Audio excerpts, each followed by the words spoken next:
Anyway, enough with that. Again, here's a nice view of it. You can see green.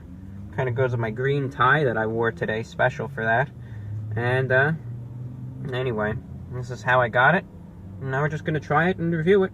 So the Shamrock Shake from McDonald's going in. What do you want to talk to me for, though? I will let you know. Come over here. We got called on you. What did I do, though? I'm going to talk to you. Come over here and talk to me. Come over and talk to this officer. All right, just go. Okay, over here. Keep your hands out of your pockets. Oh, sorry, look, I ain't got nothing. You got a gun on you. Do not reach. Yeah, do not reach for it. Put your hand. What are you doing, dude? What are you doing? Look your hands! Look at your hands! Pretty good sounding horn, you know. Look at how loud that must be when you're right there. Yeah. Scare the living daylights out of someone.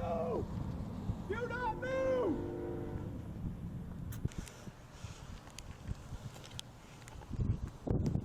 Get back! Get back! Do not move! Alright, one more sip.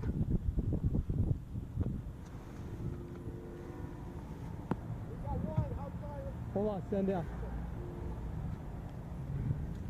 For such a much anticipated beverage, for something that people for, decades have talked about it, they've praised it. Try the Shamrock Shake. You're not going to regret it. They make a big deal out of it. This is a special beverage. It has some sort of unspoken sanctity about it. It's a Shamrock Shake, right?